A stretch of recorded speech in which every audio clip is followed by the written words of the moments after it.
ఈ సమ్మర్ సీజన్‌లో రూమ్‌లో కంఫర్టబుల్ టెంపరేచర్ అంటే మనం ఒకవేళ ఏసీ ఆన్ చేసుకుంటే 26-28 డిగ్రీస్ అలా పెట్టుకోవచ్చు.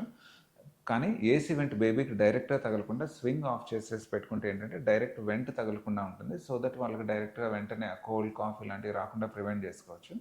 సో 26-28 డిగ్రీస్ సమ్‌టైమ్స్ 30 డిగ్రీస్ ఒక యాంబియంట్ టెంపరేచర్ మెయింటైన్ చేసుకుంటే సరిపోతుంది.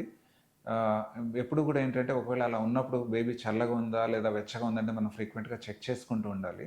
బేబీ చల్లగా అయితే ర్యాప్ చేసి పెట్టుకోవచ్చు. లేదు కొంచెం హాట్‌గా ఉండి అంటే లైక్ టెంపరేచర్ ఎక్కువ ఉంది, వెచ్చగా అనిపిస్తే కొంతసేపు ఓపెన్ చేసి కూడా పెట్టుకోవచ్చు.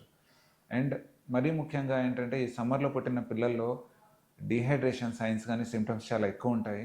So feeding very very important. Demand feeding every 2 hours కానివ్వండి, లేదంటే 1½ to 2 అవర్స్‌కి ఫీడ్ ఇవ్వండి. ఒకవేళ ఫీడ్ సరిపోనప్పుడు ఫార్ములా ఫీడ్ కూడా డాక్టర్ గారిని అడిగి అవసరాన్ని బట్టి మనం వెయిట్ గెయిన్ లేదు, డీహైడ్రేట్ అవుతుంది, యూరిన్ అవుట్‌పుట్ సరిగా లేదంటే డాక్టర్‌ని సంప్రదించి